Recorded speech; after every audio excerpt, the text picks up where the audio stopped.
Yo les gars, on se retrouve aujourd'hui pour une nouvelle vidéo. Aujourd'hui on s'intéresse à une tier list post-Rage of the Abyss. Donc on va voir tout simplement tous les decks qui ont eu des nouvelles choses dans cette extension. On va voir aussi les decks qui ont eu des changements par rapport à la banlist et on va les classer pour tout simplement avoir un regard assez objectif sur la méta Yu-Gi-Oh! On commence directement avec le petit nouveau qui fait bien parler de lui qui est Azamina.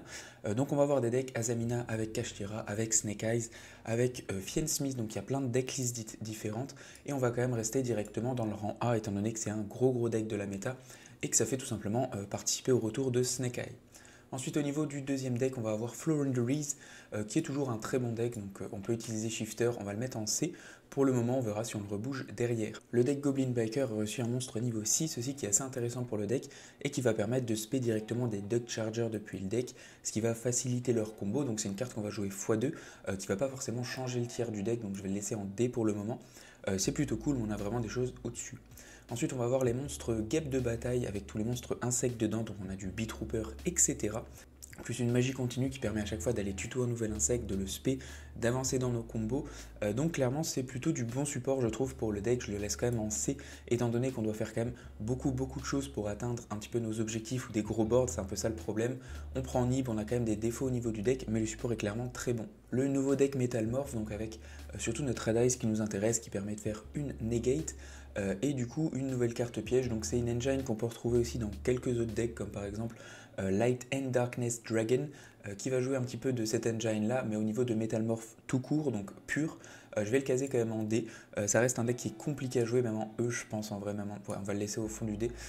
Mais ça reste quand même compliqué étant donné qu'on peut activer qu'une seule Metal Morph par tour, ça fait qu'on a une seule Negate, donc il faut jouer vraiment des bestiales à côté et d'autres choses pour vraiment rendre ça un peu utile. Nouvelle piège pour Valmonica qui, encore une fois, toujours le même problème, ça reste une bonne carte mais il y a toujours pas mal de prérequis avec les compteurs etc. dans le deck, donc ça ne change pas forcément son tiers, on va le laisser en E. Ensuite on va voir ABC qui a eu un nouveau monstre Union qui est encore une fois assez situationnel, donc je l'ai mis vraiment dans la tier list histoire 2. Je pense que je le casse quand même ici parce que je trouve que avec Adventureur et tout ça va quand même plus loin que ce deck là, mais clairement pas beaucoup d'avancées sur le deck et ça reste toujours compliqué vu que nos monstres de base n'ont pas trop d'effets seuls, donc ça reste assez compliqué pour le deck. Le deck Centurion qui profite vraiment le plus de rota avec du coup sa nouvelle Synchro 8 qui permet d'aller chercher une carte magie Embléma, donc ça permet de continuer nos combos, ça permet d'avoir aussi une Synchro 8 qui permet encore une fois d'avoir beaucoup de ressources, donc c'est extrêmement intéressant. En plus la dernière carte qu'on a eu du main deck qu'on joue x1 aussi, je crois que c'est Atriox qu'elle s'appelle, qu'on joue du main deck qui est aussi excellente parce qu'elle permet d'être et synthoniseur et non synthoniseur, donc elle s'adapte vraiment au deck. Clairement Centurion Bestial va aller dans du A et ça va être un deck qu'il faut vraiment surveiller parce que ça va top à 100%. Ensuite on va voir Gimmick Puppet, je l'ai mis dans la tier list étant donné que on a eu une banlist, donc on a eu quelques petits trucs qui ont été retirés, mais ça reste quand même un très bon deck dans l'ensemble, donc je vais le laisser en C. L'exclu TCG avec le deck Mimighoul qui a eu du coup du support qui a été annoncé très tard avec des nouvelles Xyz etc. Pour le moment je pense que je le mets en D parce que c'est quelque chose qui est quand même assez surprenant, surtout au niveau de son gameplay, c'est pas très connu. Il y a quand même des trucs à faire je trouve avec le deck, donc pour le moment en tout cas à sa sortie je pense que je le mets début du D, mais plus tard si c'est un peu connu ou quoi je pense que ça va reculer un petit peu, mais pour le moment je trouve ça pas mal. Ensuite on a Dritron qui a eu Eva qui est revenu, donc pour le coup Dritron c'est vraiment un bon deck. On a eu aussi la nouvelle Météonis qui est juste ici, donc on peut faire des combos, on a vraiment tout ce qu'il nous faut pour que le deck soit jouable, donc clairement en C c'est vraiment très bien. Ensuite on va voir Labyrinthe, donc Labyrinthe pour moi ça ne bouge absolument pas, ça reste méta, personne n'en parle mais ça reste toujours là, donc je la laisse en B. La carte que tout le monde attendait, Ulcanix, qui est enfin arrivée pour Fire King, c'est une carte qui va clairement faire beaucoup de bien au deck et lui permettre de remonter un petit peu dans la méta, donc je pense que je le case en B actuellement. Ensuite on a nos Ritual Beast, comme je le dis à chaque fois, sous-côté, mais clairement il faut être très bon pour le jouer. Je pense que je le mets juste un petit peu après ces deux decks là, étant donné que ça reste juste plus compliqué d'être meilleur avec. Notre ancien top méta, Fiend Smith Yubel, qui est clairement actuellement toujours un excellent deck. Je le mets juste en B tout simplement parce qu'il y a de la nouveauté et parce que ces decks là ont clairement plus de ressources et un peu plus de potentiel actuellement, mais sur le temps on verra déjà aussi si ça prend une banlist, mais pour le moment ça reste un deck qui est extrêmement solide, que je mets au tout début du B. Après on va voir Chimera Fiend Smith que je vais mettre juste après Jubel, pareil personne n'en parle trop mais ça reste un deck qui est extrêmement bon. Le deck Generator qui a eu un monstre du main deck et une nouvelle Xyz qui est possible à jouer avec les monstres de niveau 9, donc ça ne change absolument rien à son tiers. Je vais même le mettre derrière Valmonica parce que c'est vraiment pas excellent. Le deck Thunder qui a eu son Colossus à 2, ça va pas forcément faire bouger le deck au niveau de sa tier list, en pur en tout cas, étant donné qu'en pur il reste ici en D parce que bon, on le voit clairement pas jouer en pur, mais par contre ce monstre là est clairement joué par exemple dans des Ritual Beast ou d'autres decks où là c'est vraiment intéressant de jouer un petit peu de Thunder. Ensuite, on va voir notre deck Light and Darkness qui ne bouge clairement pas. Pour moi, ça reste même en tout un petit Goblin Baker. Je pense qu'on le met juste ici. Ensuite, on va voir Performage qui a eu juste une carte. Pareil, Performage reste quand même très moyen. Même avec cette carte-là, on va attendre les prochaines extensions pour avoir des choses un peu plus sympathiques. Ensuite, on va voir Atlantéen avec tout ce qui va avec. Donc, on a la nouvelle Link, on va avoir des nouvelles Xyz, qui permettent en tant que deuxième de faire des dingueries, une nouvelle Link qui permet d'aller chercher nos magies d'équipement, etc. C'est un deck qui devient vraiment super intéressant au niveau des combos. Et en plus, on a extrêmement de cartes de l'archétype. Donc, clairement, je pense que je le mettrai en fin de C. Je trouve qu'il peut vraiment faire des trucs. Et en plus, ça surprend un peu parce que vraiment, pour connaître toutes les cartes de l'archétype, il faut vraiment pas mal de connaissances. Le prochain deck qui va faire mal avec Cyber Dragon qui a eu seulement une fusion qui indirectement était un petit peu intéressante pour le deck, c'est pour ça que je l'ai mis dans la tier list, et parce qu'on le voit pas souvent dans les tier list. Clairement, Cyberdé, le problème, c'est super stylé, j'adore le deck, mais c'est que déjà vous faites beaucoup de choses pour avoir pas grand chose sur le board, et que si vous prenez une interrupt, ça reste compliqué. Donc clairement, je vais le mettre juste après ABC, juste ici. Je kiffe le deck, mais clairement pas incroyable. Ensuite, on a Runic, donc je compte Runic Stun, étant donné que c'est vraiment la version qui fait le plus de trucs, donc je pense que je vais la mettre juste ici au niveau de C. Ça reste un très bon anti-méta, on n'a pas bougé. Ensuite, on va voir le deck Exodia. Donc la nouvelle version d'Exodia avec Millennium et notre nouveau dragon blanc aux yeux bleus qui est arrivé dans le deck, qui est joué x3, qui stabilise les combos. Donc clairement le deck n'est pas forcément top méta, mais ça reste toujours quelque chose de très intéressant. Je pense que je le mets au début du dé parce que pas forcément incroyable compétitivement parlant, mais il peut toujours surprendre et faire des petits top. Oh, tu sais quoi, je le mets, allez, au fond du C. Ouais, au fond du C, j'aime bien. Franchement, je trouve ça cool. Ensuite, on a Branded, donc Branded qui a un petit peu changé, vu qu'on a juste la magie Branded qui est passée à 1, mais ça change clairement rien. Je pense que je l'avais plutôt à ce niveau-là. Au niveau du C, franchement, ça reste toujours un excellent deck. Ensuite, on a Tidal, donc tous les maîtres dragons qui ont été débannis.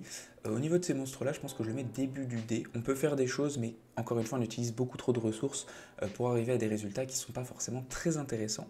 Ensuite, on a Ragnarika, donc je vais compter Ragnarika avec Plante. Donc ça a fait pas mal de top ces derniers temps. Donc je vais le mettre quand même en C. Je pense que je vais le mettre en C au début du C, même ouais, au tout début du C.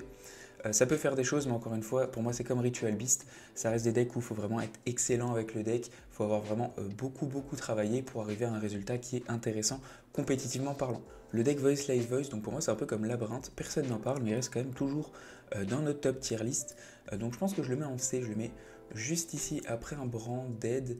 En vrai, je pense qu'un Branded est quand même un petit peu au-dessus de ça. Je pense que je mets quand même un truc comme ça. Et je pense que je mets l'eau au-dessus. Le prochain deck, ça va être Kashtira Pur. Donc Kashtira Pur, pareil, ça reste toujours un bon deck. Donc c'est pas celui qui va nous surprendre de dingo, mais clairement, il fait toujours des choses. Je pense que je le case ici aussi en vrai. Je le mets juste après ce deck-là, je pense. Après, on va voir Purly. Purly, pareil, toujours un très bon deck. Je ne le mettrai pas en B non plus. Quoi qu'en vrai, si un petit fin de B, je pense que c'est bien. Purly, pareil, hein, c'est quelque chose qu'on voit depuis super longtemps. Toujours très intéressant. On a toujours notre Xyz qui est inaffecté. Si vous n'avez rien pour contrer ça, ça reste compliqué. Ensuite, on a Zombie, je l'ai juste mis parce qu'il y a eu la link du bateau, donc du bateau zombie. En soi, zombie est quand même très compliqué à jouer, surtout qu'on a très peu de ressources et que on se prend une interrupt, ça reste compliqué. Après, il y a des versions un peu plus intéressantes avec Punk Zombie, etc. Mais ça reste toujours pas compétitif. Ensuite, on a Shark. Donc Shark qui a eu des nouvelles Xyz et des nouveaux monstres. Donc j'ai vu aussi qu'il y a un nouveau monstre qui a été annoncé pour Supreme Darkness qui est vraiment ultra intéressant.